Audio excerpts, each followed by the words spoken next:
दोस्तों कक्षा 12वीं वाले विद्यार्थियों के लिए मैं लेकर आया हूँ ऑब्जेक्टिव टाइप 32 वस्तुनिष्ठ प्रश्न और विषय है आपका अर्थशास्त्र कक्षा 12वीं मध्य प्रदेश। दोस्तों आईएमपी क्वेश्चन है तो आप लिखकर याद कर लीजिए और परीक्षा के लिए अच्छे से तैयारी करिए। कक्षा 12वीं वाले मध्य प्रदेश के जितने विद्यार्थी हमारे साथ जुड़ रहे हैं चैनल को सब्सक्राइब करके और बेल आइकन जरूर प्रेस कर देना ताकि आपको अपडेट मिलती रहे। आप लोगों की जो क्वेश्चन बैंक है उस क्वेश्चन बैंक पर आधारित जो प्रश्न है वो मैं आपको बता रहा हूँ। 32 अंक के आपके वस्तुनिष्ठ प्रश्न इस वीडियो के माध्यम से कंप्लीट होंगे जो आपकी परीक्षा में काफ़ी लाभदायक साबित होंगे। हमारा टेलीग्राम चैनल है मेंस एजुकेशन, उससे आप जुड़िए ताकि वहाँ पर आपको विभिन्न प्रकार की पीडीएफ उपलब्ध हो जाए।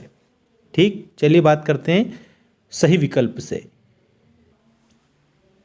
देखिए पहला प्रश्न है वस्तु की हर अगली इकाई के प्रयोग से सीमांत उपयोगिता, तो याद रखेंगे इसका करेक्ट आंसर आएगा घटती है।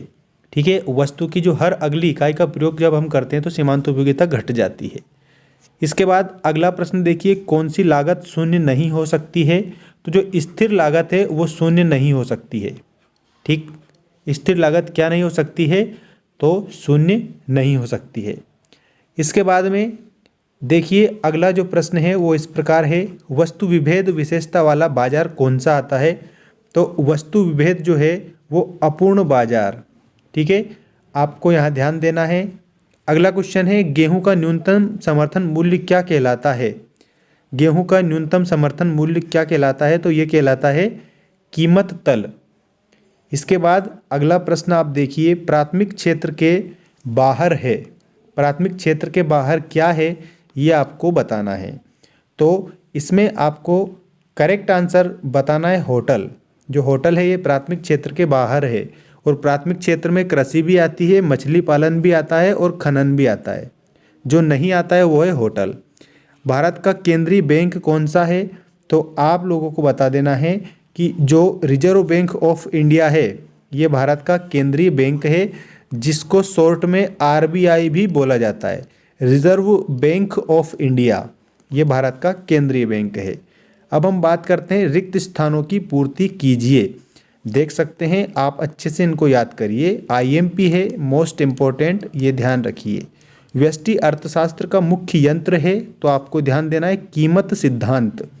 इसके बाद में उपयोगिता मूल रूप से प्रकार की होती है, तो दो प्रकार की होती है। ठीक है, उपयोगिता मूल रूप से दो प्रकार की। अगला है अति अल्पकालीन मूल्य को मूल्य भी कहा जाता है, तो बाजार मूल्य भी कहा जाता है। अल्पाधिकार के अंतर्गत कुछ ही विक्रेता होते हैं, कुछ ही विक्रेता, आप यहाँ विक्रेता लिखेंगे। इसके बाद में सकल घरेलू उत्पाद माइनस मूल्यह्रास बराबर शुद्ध घरेलू उत्पाद, याद रखेंगे बराबर में आपको शुद्ध घरेलू उत्पाद लिखना है।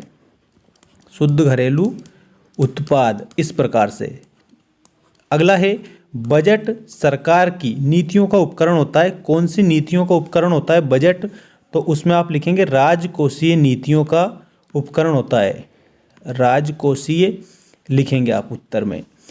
अब इसके बाद अगले प्रश्न की हम बात करते हैं। आप एक स्क्रीनशॉट ले लीजिए इसका, और ताकि आपको ये आपके मोबाइल में भी रहे, तो आप परीक्षा हाल में जाते समय मतलब पहले ही 1 घंटे पहले इसको अच्छे से पढ़ के जाएं ताकि याद रहे।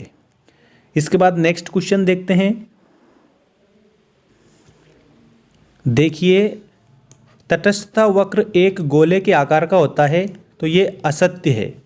इसके बाद अगला देखिए स्थिर लागत को पूरक लागत भी कहते हैं, ये सत्य है।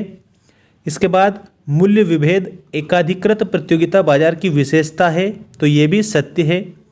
कीमत तल का निर्धारण उत्पादक स्वयं करते हैं, ये असत्य है। राष्ट्रीय आय आर्थिक कल्याण का बैरोमीटर कही जाती है, ये सही है। और इसके बाद में मूल्य का हस्तांतरण मुद्रा का प्राथमिक कार्य है, तो ये सत्य है। ठीक, इस प्रकार से ये आपके सत्य असत्य कंप्लीट हुए। इसका भी आप एक स्क्रीनशॉट ले लीजिए ताकि आप लोग इसको भूले नहीं। ठीक है, अब हम बात करते हैं क्वेश्चन नंबर 4 की। देखिए क्वेश्चन नंबर 4 में आपको सही जोड़ी बनाना है। मिट्टी के बर्तन बनाना, तो इसके आगे आएगा रूप प्रतियोगिता। इसके बाद अल्पकालीन बाजार मतलब अल्पकालीन विचार, तो इसमें आपको याद रखना है परिवर्तनशील अनुपातों का नियम। अकेला विक्रेता, जो अकेला विक्रेता है वो एकाधिकारी होता है, ठीक है। कीमत सीमा, तो कीमत सीमा में आप याद रखेंगे सार्वजनिक वितरण प्रणाली। प्रतिभूति विनिमय कर, तो प्रतिभूति विनिमय कर में आएगा स्टॉक एक्सचेंज शेयर। चालू खाते की मद, तो इसमें आयात निर्यात, चालू खाते की मद, ठीक है। और सारे उत्तर ये यहाँ पर दे रखे हैं, इनको आप लोग अच्छे से याद रखेंगे। ये आपकी सही जोड़ी भी कंप्लीट हो गई है। अब सही जोड़ी के बाद में एक शब्द या एक वाक्य में उत्तर दीजिए। ये प्रश्न आप देखिए, ठीक। देखो पहला प्रश्न है आर्थिक समस्या को किस वक्र द्वारा प्रदर्शित किया जाता है। तो आर्थिक जो समस्या है उसको उत्पादन संभावना वक्र, ठीक है, उत्पादन संभावना वक्र के द्वारा प्रदर्शित किया जाता है। ये यहाँ लिखा हुआ है, अच्छे से ध्यान रखना। अगला है सीमांत लागत किस पर निर्भर करती है। तो सीमांत लागत है वो कुल लागत पर निर्भर करती है, कुल लागत लिखेंगे आप। अगला प्रश्न देखिए पूर्ण प्रतियोगिता बाजार में क्रेताओं व विक्रेताओं की संख्या कैसी होती है। तो आपको लिखना है अधिक होती है। पूर्ण प्रतियोगिता बाजार में क्रेता और विक्रेता की जो संख्या है वो अधिक होती है। अगला है साम्य कीमत से अधिक कीमत निर्धारण क्या कहलाता है।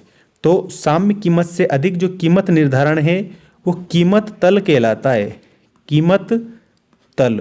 इस प्रकार आप लिखेंगे। और इसके बाद में अगला प्रश्न हम देखते हैं। देखिए अगला जो प्रश्न है वो आपका इस प्रकार है, शक्तिशाली मुद्रा के विभिन्न अवयवों को किस सूत्र के द्वारा प्रदर्शित किया जाता है। तो ये सूत्र मैं यहाँ पर लिख रहा हूँ, आप लोग नोट कर लीजिए। H बराबर C plus RR plus ER, ठीक है। ये शक्तिशाली मुद्रा के विभिन्न अवयवों को प्रदर्शित करने का सूत्र है। इसको आप अच्छे से याद रखेंगे। इसके बाद में बजट का एक उद्देश्य बताइए। तो बजट का एक उद्देश्य होता है आर्थिक नियंत्रण, आर्थिक नियंत्रण, ये बजट का एक उद्देश्य है। अब आप लोगों को मैं बता देता हूँ, जो व्यष्टि जो है, व्यष्टि अर्थशास्त्र में जो है वो याद रखना एकल इकाइयों का अध्ययन किया जाता है, एकल इकाइयों का, ठीक। और इसके बाद में जो समष्टि अर्थशास्त्र है उसमें समग्र का अध्ययन किया जाता है, समग्र का अध्ययन किया जाता है, ठीक। एक प्रश्न और मैं बता देता हूं ताकि आपको याद रहे, टोटल 32 से ज़्यादा हो जाएंगे, ठीक। देखिए एक आप याद रखेंगे कि जो मूल्य जो होता है उसके लिए जो मद है वो इस प्रकार है, उसको धन, वित्त और अर्थ बोला जाता है। ये तीन चीज़ें आप याद रखेंगे, ठीक है, इस प्रकार से। और मुद्रा का जो है प्राथमिक कार्य क्या है, तो वो है मूल्य का मापन, मूल्य का मापन, ये प्राथमिक कार्य है। और आरबीआई की फुल फॉर्म अगर आपसे पूछ ले तो आप बताना reserve bank of India, reserve bank of India, ठीक है, ऐसे आपको बता देना है। कमेंट करके ज़रूर बताना, ठीक है, परीक्षा में कितने आपके इसमें से क्वेश्चन आए। वैसे ये सारे आईएमपी क्वेश्चन थे, आने की कम से कम मैं बता रहा हूँ इसमें से आप लोगों के 98% प्रश्न बनने की संभावना है, ऐसे प्रश्न हैं, ठीक। चैनल को सब्सक्राइब करना ना भूलें ताकि आपको और विषय की अपडेट मिलती रहे।